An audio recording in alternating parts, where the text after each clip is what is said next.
Hi, I'm Paige with Paiges Yoga. Right now, at the time I'm recording this, it is August 2022.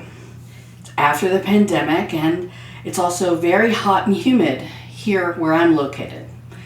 And for summertime practices, I tend to do things that are going to focus more on the heart, hips areas, and not so much bringing too much heat to the head, and also sometimes some movement, but keeping the movement gentle.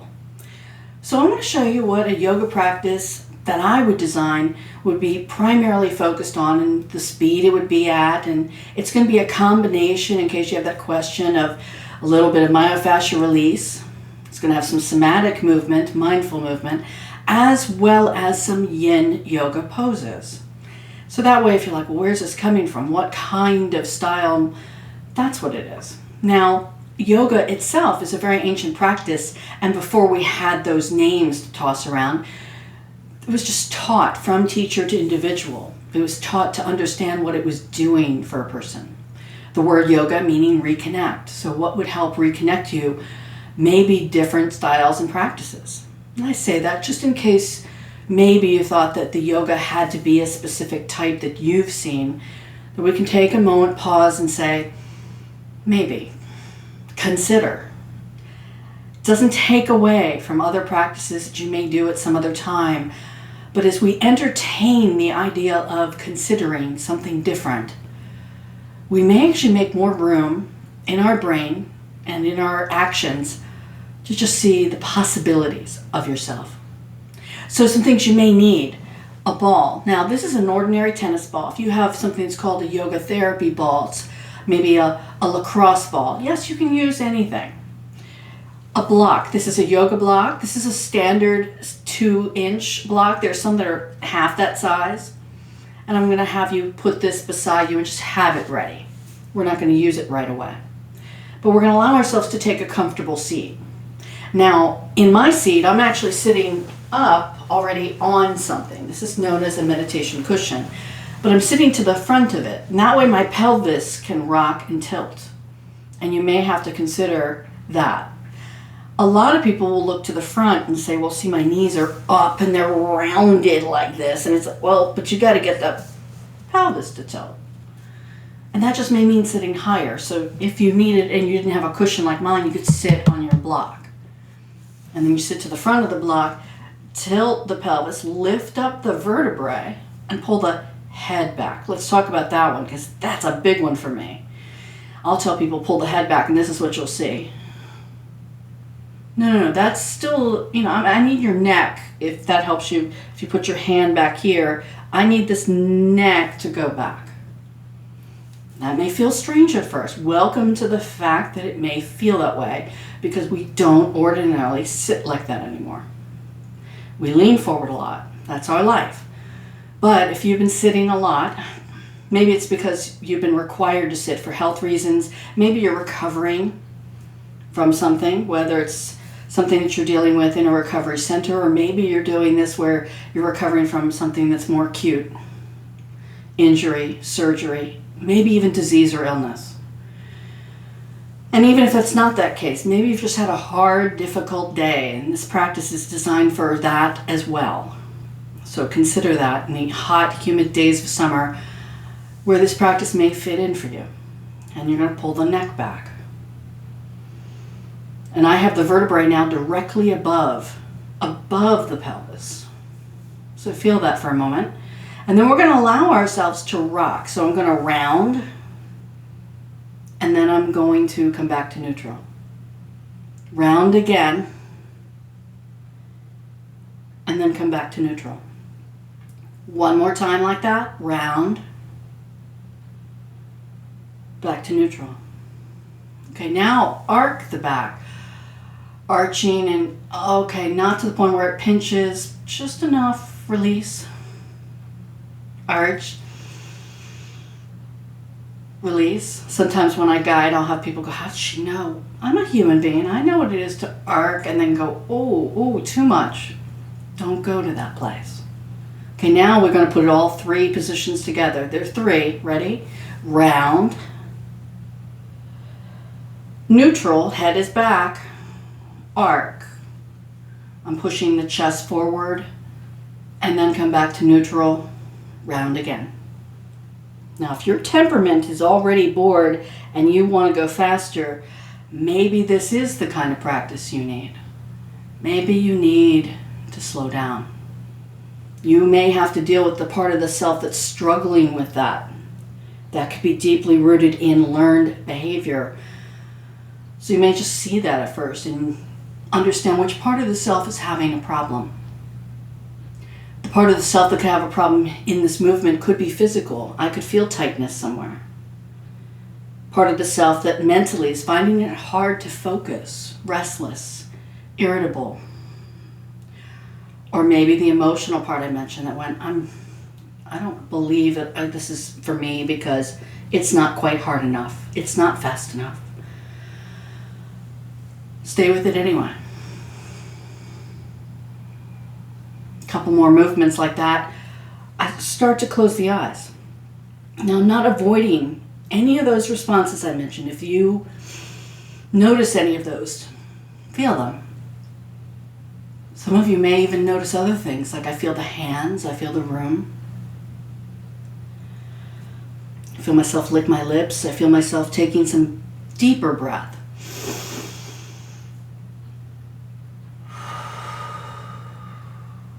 Come to center again.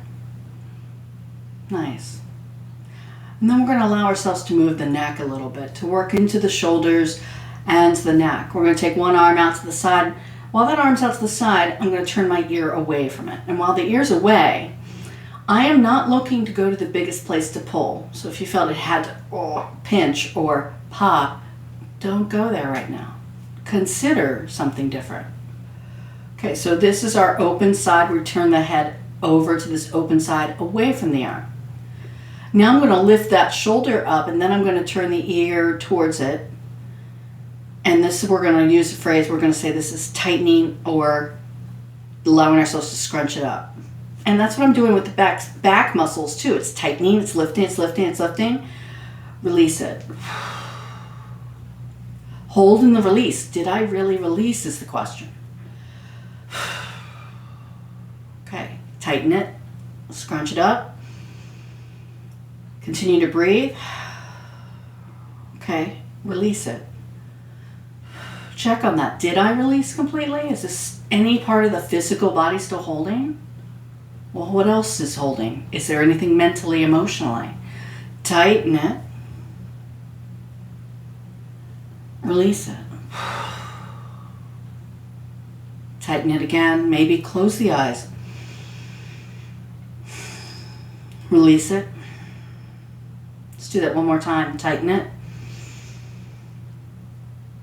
Release it. The head. Turn the head down in like a half circle down to the chest, half circle back up to the same side, the open side. Tighten it, turning that ear towards it. Release it. Semicircle, so it goes over to that shoulder, down to the chest, up the same side you just came from. Tighten, scrunch it up. Release it. Semicircle, over, down.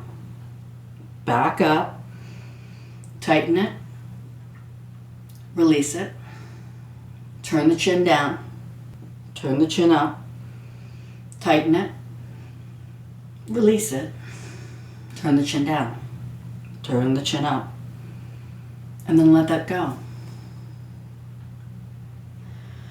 When we can drop into presence, that's our first step. That's what everybody talks about when they're talking about pointing your direction into something that is present. Most common one, notice your breath. There is a step after that though, where we can become present but also witness. And witnessing now doesn't just mean on what I told you to focus on. I may bear witness to what's showing up here. That's a challenging one because I didn't say it was going to be what you wanted. For me, I notice areas in my shoulder that they don't just feel rested, it sort of feels, and I can sort of see it from the camera, it feels like it's more engaged. That's my feeling. That doesn't mean it's yours. Yeah, so we're learning to witness our feelings without navigating through pushing it away, or avoiding it. We have the other side. The common phrase I like to say to people is the other side will be different. And that way, when we get there and we're so quick to judge it and compare it, she said it was different. It's going to be different. So you may have to say that. Okay, so this is our, open side. We're going to tighten it, turn that ear towards it. I got the whole back muscle back here tight, lifted, scrunching in.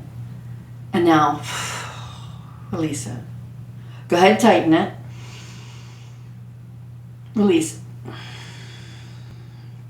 Tighten it again. And release it. Tighten. Release. Semicircle. Do you remember what that looked like? Because this time it's away from the hand. It's over, down, over, up. Tighten. Turn the ear towards it. Release. Semicircle down. Back up. Tighten. Release. Semicircle down. Semicircle up. Tighten. Release. Semicircle down. Back up. Tighten. Release. Semicircle. And back up. Let it go. Because this side is different, we can also bear witness to that. Not try to expect it to be a certain way. Not trying to fix ourselves. For that reason, when you're doing a practice like this, you can do different times and positions on each side as well. It doesn't have to be equal at all. Allowing ourselves then, what we're going to do is use the ball. Using the ball, we're going to use this today on the backs of your legs. We're going to use it on the backs of the legs, and for that, I do come off of my cushion. Now, that's because I want to get it onto the hamstring and onto the glutes. Fancy word for your bottom, but hey, there you go. Now, on your hamstrings, that is your hamstring muscle that attaches to the back of the knee, and it does go to the glutes. So I'm going to ask you to place the ball anywhere on the back of the leg. I'm just doing it on one leg, and that because I just want to pay attention to that. If you want to put it on both legs, feel free. Okay.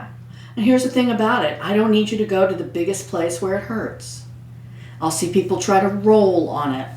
And as nice as that may sound, it's less effective, if that helps you at all. And goes, ooh, I don't want something less effective. I want it more effective. Well, good. Push on it. Lean forward.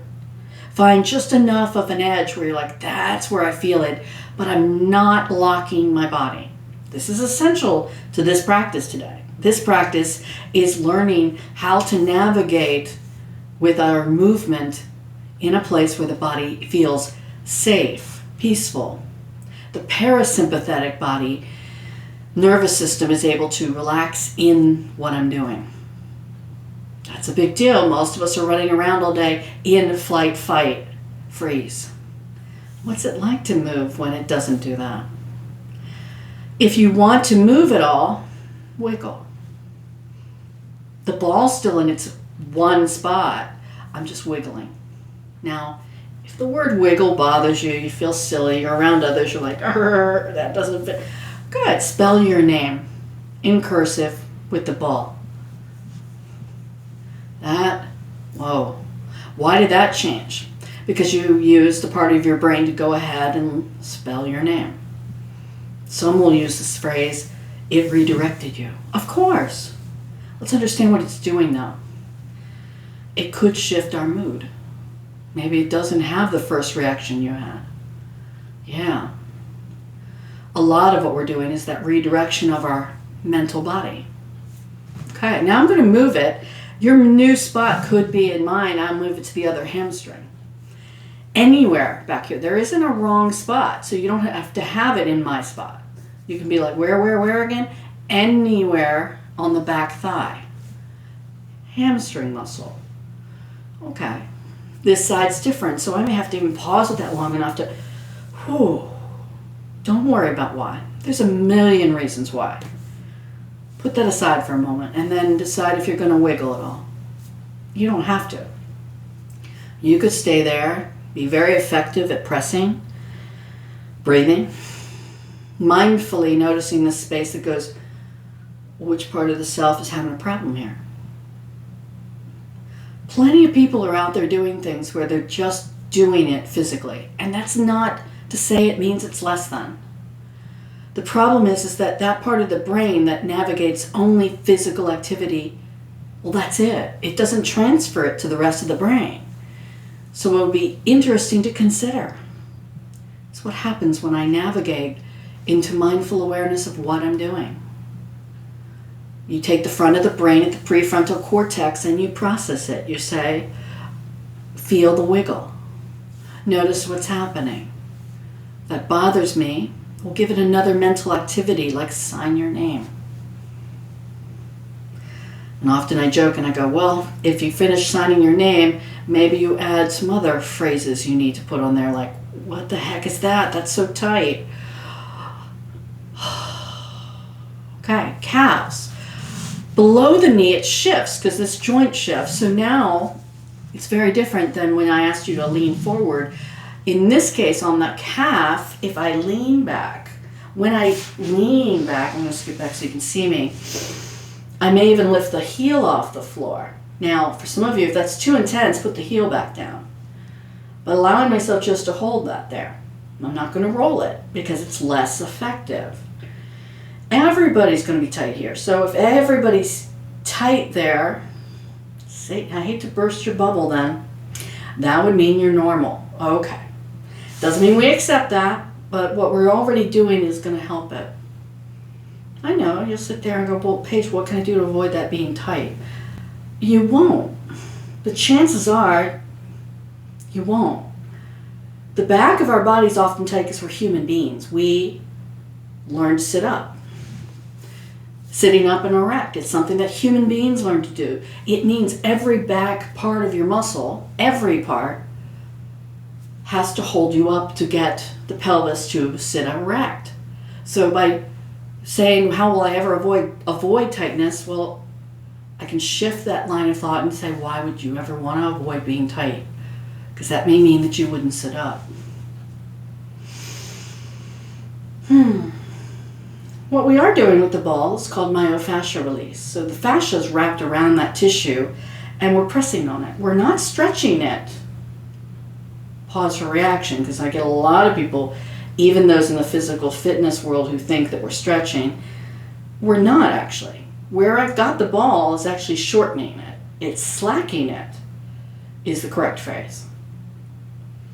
Why do we do that? Well, because the fascia is really overly knotted. We're getting the knots out. Will it stay that way? Oh, I wish it would. But the good news is you have this. You have a myofascia technique you just learned just now. Now you could travel with some balls. You could figure out when it's too tight. Do some fascia release. You're also welcome to move the ball down closer to the heel. Let's talk about that. You may have opted for both legs doing the heel down near the ankle, or you're just doing one leg. Welcome to the fact that most of America ends up spending time running to the doctor with pulled Achilles heel or plantar fasciitis. Then they leave there and they introduce them to physical therapy with a ball. So what would happen if you did this as a preventative? It's possible that you could bring more awareness to it than just physically rolling it out. Breathe. Feel the foot moving, maybe flexing, pointing, moving to the sides. I'm aware that leaning back, I could lean back more if I wanted or less.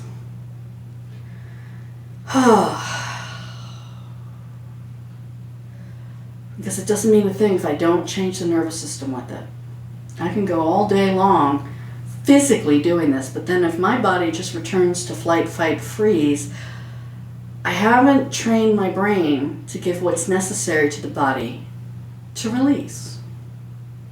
So we may get some temporary solutions from this, but it's one that lasts long. I'd like it to last longer for you. When I ask you to do it and notice, different parts of the brain has to process that. And that's going to be the part that has to stop and go, awareness. Awareness increases then. It's so subtle, though, that you'll become aware and you won't even notice it right away. You'll just be walking and aware of something's tight, something was pulling. Relax, breathe. You can try the other side. You can also get to the foot. For those that are already on the foot, everybody goes for the arch. I get it. It feels really great there for a moment. So the way that this works, on the inside of the arch, to the big toe, to the heel, is a muscle called the plantar fasciitis. Well, the thing is that muscle in particular can get very tight, various reasons. I'm not here to analyze that. The point is that it connects from the base of the big toe to the heel. You're better off getting that area pressed upon. So did you see how I did that? I came up, I'm pushing this knee down so I can push on that heel more. I mean, not the heel, sorry, under the big toe first. We'll get to the heel. I even noticed how this muscle in here separated between the toes. Because of our lifestyle, we may not get that separation anymore. This is slacking the piriformis, something we want to learn to do. If you're in an acute injury in the piriformis, please talk to your doctor about it, because you don't want to start to do all this first. You want it to heal. Okay, then I'm going to move it through the arch, sure. And then when I get it to the heel, watch how I come in even more. I'm going to come in even more on the heel and really get on top of that and push it. I'm using my elbow to push my knee, to push on it. Leave it there. Breathe. You may have even already gone to the other side. Be patient. Take your time. 1 to 3 minutes in each spot is ideal. That is the way that this tissue works. Myofascial release. Trust me, a lot of people have been doing myofascial. It's not new. Places where they use it in sports, because the athletes have lost mobility. Not flexibility. They've lost mobility. Get the language right and be like, okay, so why are they doing cupping, deep tissue? Why are they doing that therapy? Because they didn't do it quickly. They left it there, and now we release it. Now when I release the fascia, in a day or two, hear that, because it's going to get tighter before it gets better, I'm going to have more mobility. Now there are tons of other spots you can do the ball with. We're not here to cover that today. But if you want to end up putting that on the buttocks, on the back, feel free to do it. What are we going to remember though? I'm not looking for the biggest place of sensation where I have to grip hard and my body has to go like that. So be careful on the buttocks. I only do it on one side. I don't need the pelvic floor and all the muscles in the pelvis to be clenched and holding and waiting for the moment that you finally stop doing it. So I can control this a whole lot better leaning on the side without the ball. And just moving, rocking. Same thing with the back. If you get to the back and do that, same thing. I like to do it on one side so I can control and lean into it. That's for your fascia release. If you want to stop and pause and do the back and come back to this recording, feel free to do that. Okay. And if you're not going to do that, you're like, well, let's do that some other time. Well, you're going to have your block nearby. You're going to lay down on your side. Okay, so on my side, I also have a pillow. If you don't have a pillow, just have a block. That's fine. What you want to make sure, though, is that you don't have the block, it's so high that your neck ends up doing either this, it's too high, or without it, it's too low. Your neck doesn't pull in either direction to the side of you. Okay, block is just nearby because we're going to finish in some poses. You're on your side, and when I have the neck in the right position, this does not pinch my shoulder. Now I call this one walking, which could be interesting to you because maybe you miss walking. Maybe you can't walk right now. Maybe it's too hot, or maybe you've been told you can't go out and walk right now. you're recovering. Remember, it's not permanent. We're just going to walk right now on our side. Watch this though. I put my hand on the hip so I can feel the movement. I want you to bring your awareness to this particular hip muscle, a little bit of the glute back here I'm going to feel. And what I'm going to do is slide. So watch how I slide the top leg, because it's still in contact with the bottom leg, and I slide it back. Now, if you've already lost attention, cognitive function is very rampant and busy, process that again. Go slower. The challenge will be go slower. And it's very simple as far as lifting, bringing it back. Here's what you can't see though. I am using my leg muscle on the top leg. All of it. The inside, the outside, the back. Think about lifting with this muscle. Feel this muscle. And I haven't let that go yet. So if you thought, well, I'm just sliding from my hip. No. Use it now when the knees meet. Relax everything. Trust me, that's the one that goes, well, if you're always thinking everything had to be hard, I bet you're still you're still holding somewhere. Lift it again. I'm still holding, clenching. Muscles are being worked as I bring it back. Now, release. My release isn't just in the leg. Sometimes it's way up into the pelvis. Sometimes it's in my back and my jaw. Lift again. Release. Maybe this time we'll close. Close the eyes. Lift. Release. Now when I release, really release it. Bring your hand around to your chest and you notice it turn more to the side. Take a moment to feel the chest, the heart. Think from here right now, kindness, compassion to you. So what I'm going to do now, I'm going to start to turn back slowly. Now the whole body, the whole vertebrae, the upper back is going to turn, not the hips. So you'll see the hips aren't turning, it's just the upper back. Now I'm going to turn before I feel any pinching, any pulling. And then release. Okay, go back again. Turning. Come back, and when you're on your side, you're supposed to be finding the place that releases. So did you? Don't worry if you're not there yet. At least acknowledge it and be like, I'm still clenching. Why? Because you became aware. Your brain is processing both the engagement as well as the releasing. The beginning, middle, and end of your practice.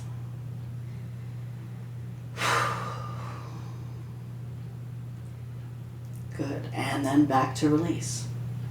Now we're going to try to cognitively process this. So watch this. Ready? Watch it first. I'm going to slide the leg, go back to that lift of the leg, and then I'm going to slide it back. Okay, now arm, it twists back, and it twists forward. Leg lifts, leg goes down, twist back, twist forward. Now, see if you can start to move it in sequence together. Nice and slowly. Leg lifts, not the back, not the upper body. Lower the leg and then begin twisting. So now you're trying to do them together, simultaneously. As I turn the chest forward, now the leg lifts. And then the foot's going back, and now I'm processing twisting back. Forward, leg lifts. Back. Twisting back, upper body, leg is resting. Leg is lifting, turn the body forward. Let it all go now. Don't worry if it wasn't right. processing it takes a lot more thought, because our natural way to have probably done that would have been to do them together. And we didn't. We separated them. That's the part of the soma of the brain that had to learn to process something differently.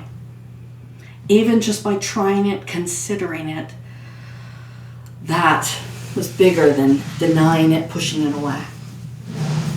I'm going to go to the other side here, only because that way I can continue to face the camera.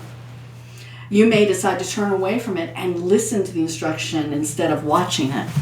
That's okay too. Here we are on this side. What do we say about different sides? You can say it. It's different. There it is. Knees are bent. Hand right here. Slide and put it back. Be careful. You may want to jump to the end of this. Go one step at a time here. Just allow it to be here, nice and slow. Remember, we're focusing on getting muscles engaged that wouldn't have been working. It's a big deal when you walk. It says most of us are just swinging from our hip, sliding our feet. Close the eyes. Feel everything it's taking right here to engage, as well as release. Engage again. And release. Take a moment to just feel release. Am I releasing? Real subtle. Really subtle. Hand to chest. Okay, I got the chest on the side. And I'm going to start. The first one I always do, just really slow. I just want to figure out where enough is. Okay. And then bring it back and check. Did I release? It usually doesn't release immediately, so I'm going to go back and release. Back again.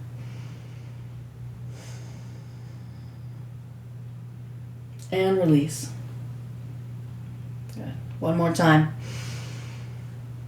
I'm not counting, I'm just sort of feeling what feels right. And release. So, now we're going to train the brain to do something across the body. We're going to have it do it separately. So I'm going to have it first do the leg. Remember that? The brain goes, oh wait, I do remember that. Slide it back. Chest. Chest leans back. Oh wait, the brain says, I know that one. And I come back. Knee.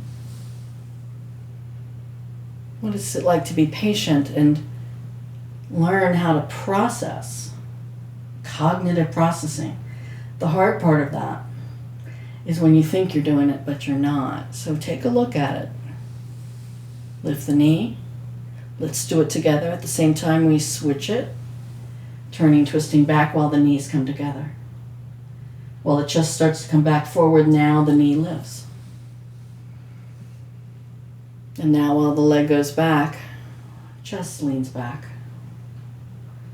Close the eyes. Maybe you listen to my cue and you say, oh, okay, so I'm using some of those words like lift leg, turn chest forward, turn chest back, lower leg. Turn chest forward, lift leg. What do you start to notice? You start to notice that you can move into this position.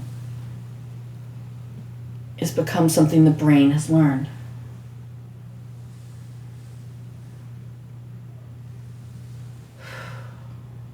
Nice. Now we come onto our back. Come onto your back for a moment, just with your knees bent.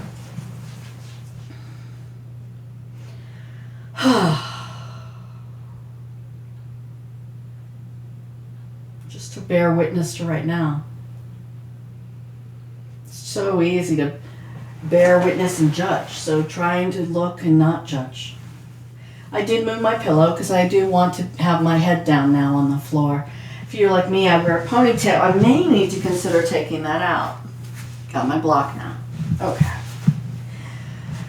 When you bring the feet underneath your knees, you're going to find it's way easier to lift up. And then this is going to go on the tailbone. Now, I say tailbone, everybody's lengths and vertebrae, not everybody knows what the tailbone is.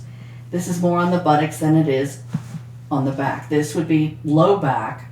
That's not where I asked you to place it, though. You'll know it feels awful. It hurts too much because this pelvis has to pull, and you should not feel pulling, so it's going to go a little lower. You can't always look at it and know where it's going, but it's more on the buttocks. Okay. A lot of people will do things like turn the hands down here, so notice if yours did that. And not that that's entirely a bad thing, but consider what it is to turn the palms up. Right there's where the biceps get to roll open. And then you hold this. This is your yin position. Yin yoga that says here it's bridge pose. Careful, I said the word bridge pose. You'll hear that from people and go, oh, now they thought they had to go really hard. And you don't have to go to a big arc. Not at all. Breathe. Here's where the pelvis, low back, hips, even your knees are enjoying what's called neutral. Enjoying neutral. Watch if you do this with the legs and try to bring the knees back. They're not coming in together, they're just back. Straight ahead of your hips. Okay. Some people like to lift the knee.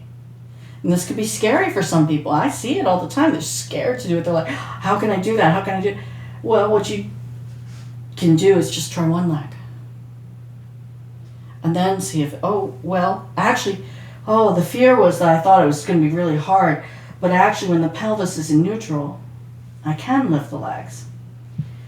Now, we aren't here to pull on our back, so I'm not going to do the leg lifting and all the stretching out and pulling on my back. I'm going to hold them here.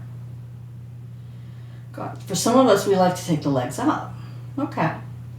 I'm still not going to put the leg out. Not going to pull on my back. I'm not. And then you may have to deal with the emotional part of the body. It goes, but Paige, I want to. I don't feel good enough if I don't pull. Of course, you didn't say that. You said, I don't feel good enough if I don't exercise or go hard or whatever the word that you... Let it go, let it go. Consider just doing this, just staying still on it. You can move feet, flex point, you could paddle. Take a moment to feel what it is when the back is down, where this is pressing into the piriformis and helping from places where people have sciatic imbalances, I'll use the word. They're not having sciatica. Sciatica, not a medical phrase, but it's just one that says, usually they're referring to that as pinched nerve. Talk to your doctor, your nurse about that if that's happening. But this is pressing into the tailbone, right where the piriformis goes across. And this gives a great relief. So if you find, wow, that relieved any back pulling, any hip problems, that's your piriformis. Enjoy staying here. Crossing the ankles. Some people do legs open. Some people don't like the legs in this position. They just put the feet back down. Stay here. The challenge, of course, in yin is to stay there. 1 to 5 minutes. There you go. What would that feel like? You want to do any opening, take the arms up if you like. I'm not pulling. Maybe it's possible that since I sit forward and lean forward in my body all day, maybe this would feel better to open across the chest and heart. Maybe. Consider. Consider how the upper trapezius muscles and the neck, they don't have to pull right now. And instead that front part of the body that's been leaning forward gets to open. That feels really nice. Give it some bigger breath.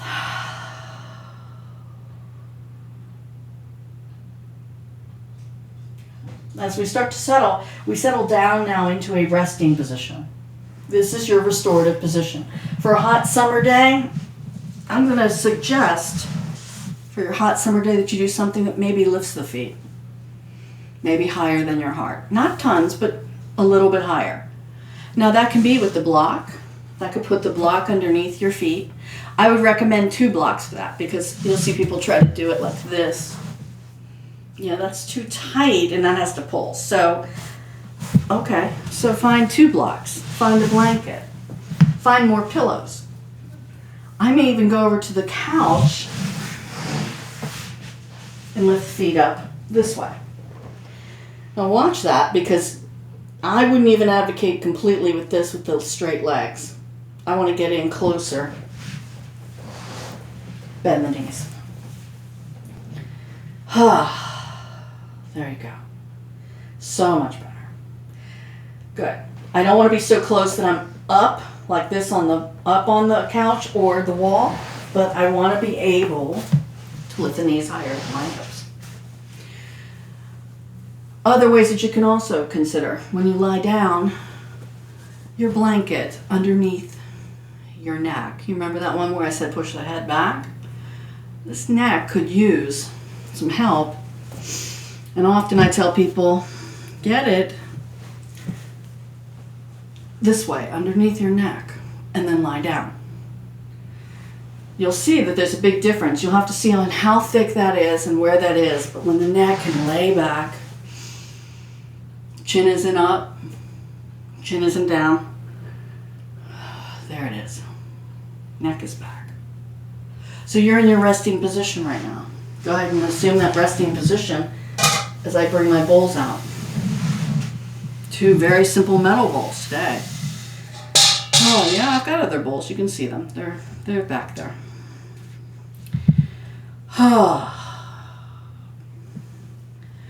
The way that bowl therapy works. No different than what we did when we said we're becoming aware, only subconsciously. I take care of telling you where to be aware. Your brain is now aware of that. Feel the room and the space. Your brain is back to that. Each and every time, you're back to being present. But you're also going to bear witness to other things that I ask you to point direction to. Notice the floor, walls, and ceiling, your space. You may notice sounds I am not aware of. It's not up to me to tell you what those are. Assess it yourself.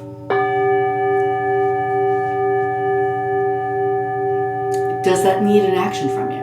Is that a sound that requires you right now? If the answer is yes, take care of it. Maybe the answer is no, but it's there, Paige. Yeah, acknowledge it. Don't avoid it. Hear it. Only anchor back. Come back. Present. Dive. Right back here. Feel the floor, walls, ceiling. Notice the space around you. You may notice the things actually right around your body. The blanket, pillows, clothing. You are awake and aware, but you are purposefully drawing your attention, pointing it to the present moment. Notice your head and face. Notice the throat and neck. Arms, wrists, hands, and fingers. Good. Now notice your legs, feet, and toes. Awake and aware. Feel the back of the body, front of the body, sides.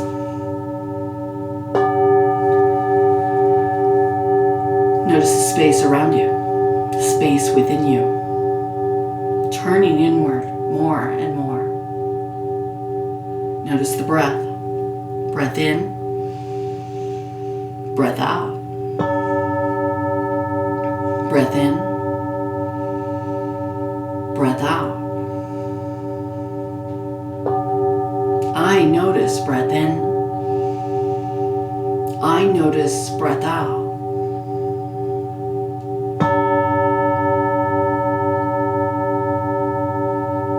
Each and every time that we can learn to stop and drop into the present, bear witness,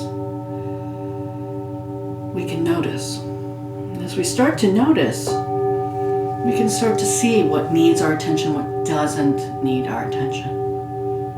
Sometimes that's noticing my thought doesn't need attention right now.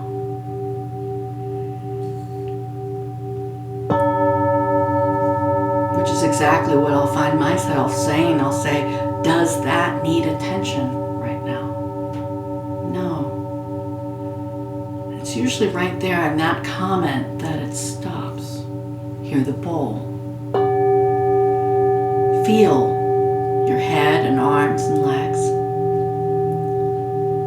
Feel the breath. I notice breath in. I notice breath out.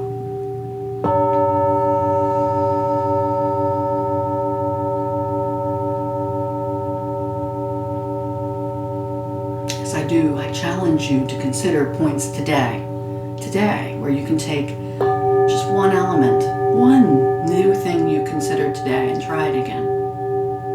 I didn't say it had to be the movement. Maybe you're in a place where you can't do that right now.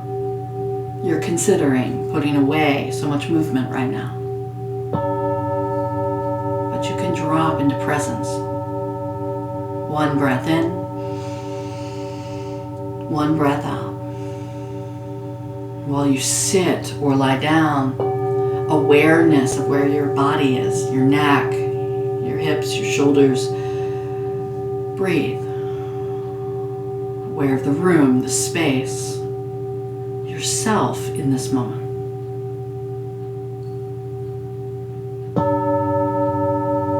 As we're wrapping up this session, if you'd like longer meditational sessions, feel free to go to the other recordings I have to do the various meditations, breath work.